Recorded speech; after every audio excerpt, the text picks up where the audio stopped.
everyone, today we are going to start with chapter 3, that is life in the tropical desert. So in this chapter I will tell you about the desert. We have different deserts, Sahara, Arabia, your Thar desert, right? And we have some hot desert and some cold desert. So there is a great contrast in the climate of hot wet region. So आपको बहुत ज़्यादा differences दिखाई देंगे अलग अलग regions में. तो children, the last chapter I have told you about the life of the people in hot wet region, and there is a great contrast in the climate of hot wet region in tropical desert. दोनों में आपको अलग अलग difference देखने को मिलेगा.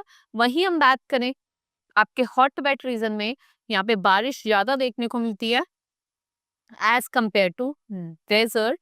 Rain क्या होती है, बहुत कम होती है, right? Tropical deserts in the world are as follow. कौन कौन से होते हैं? सहारा डेजर्ट आपका नॉर्थ अफ्रीका में, कालाहारी और नाम्बिया आपका साउथ अफ्रीका में. ये लाई कर आपका कालाहारी डेजर्ट, राइट? वहीं हम नॉर्थ अफ्रीका में बात करें, नॉर्थ में ये आपका सहारा डेजर्ट है, right? Then we have Asia में आपका अरेबिया और थार डेजर्ट. यहाँ पे लाई करता है थार और यहाँ पे Arabian desert, right? And then we have North America. अगर हम नॉर्थ अमेरिका में बात करें तो यहाँ पे आपका कैलिफोर्निया भी एक डेजर्ट है जो आपका नॉर्थ अमेरिका में लाई करता है, right? Atacama desert South America में और आपका वेस्टर्न ऑस्ट्रेलिया में ही लाई करता है. लोकेशन की हम बात करें डेजर्ट की तो आपका 20 degree 30 north and south latitudes में लाई करता है, वेस्टर्न साइड. ये मिडल ईस्ट में लाई करता है और it is located in the Arabian desert. ये आपका 4th 5th of Arabian peninsula occupy करता है. It is surrounded by sea on 3 side. Most of it is rocky plateau, sandy area broken by rocky hills. यहाँ पे आपको narrow coastal plains हैं along its western and eastern coast. Climate की बात करें, यहाँ पे बहुत ज्यादा क्रिटिकल क्लाइमेटिक कंडीशन है. Temperature 50 degree Celsius even more है. Days are very hot, winter are also very hot. Nights कैसी हैं? ठंडी है. यहाँ पे वेरी लिटिल रेनफॉल होती है, बहुत कम होती है, ठीक है? सेंड्स जो होती है वो बहुत एक्सट्रीमली हॉट हो जाती है, राइट? जो स्ट्रॉन्ग डस्टी विंड है वो ब्लो करती है, जिसे हम डस्ट स्ट्रॉन्ग कहते हैं. And these wind do not blow from the sea, instead from where do they come? Interior of the continent. Continent के अंदर से आते हैं, जिसको हम ट्रेड विंड्स कहते हैं.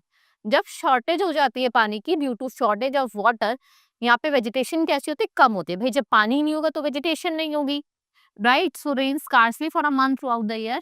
Few grasses grow here and there, but mostly आपको यहाँ क्या देखने को मिलेगा? Shrubs, cactus, जिन्हें बहुत कम पानी चाहिए होता है. Watery spots are also found here, जिन्हें हम क्या कहते हैं? oasis कहते हैं, right? Now lifestyle of the people. यहाँ पे डेजर्ट में लाइफ तो डिफिकल्ट है. यहाँ पे जो आपको मोस्टली लोग देखने को मिलेंगे वो बिडोइंग्स होते हैं. They lead a nomadic life and they domesticate animals like goats, sheep and camel, right?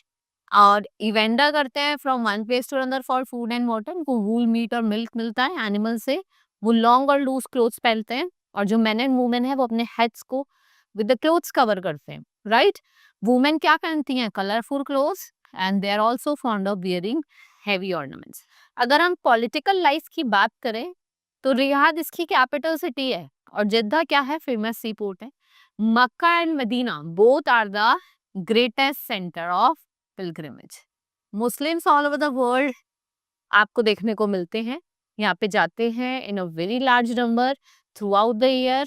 Wide metal roads are found, multi storey model building, schools, बड़े बड़े hospitals, colleges, university, all are found there. Then occupation की बात करें, यहाँ पे लोग petrochemical, chemical fertiliser, plastic, soap, leather, cement industries में काम करते हैं. Dammam and Yanbu main business centre है. अगर आपसे क्वेश्चन पूछा जाए सऊदी अरेबिया का मेन बिजनेस सेंटर क्या है, तो मैंने आपको बताया Dammam, right? Dammam and your Yanbu. ठीक है? Lot of mineral oil is taken out and refined into petroleum and other products over here, right? So this is all in this chapter. Hope you understood about the desert, hot wet region of our country. Now we will meet in the next class. Thank you for learning with me. Keep enjoying.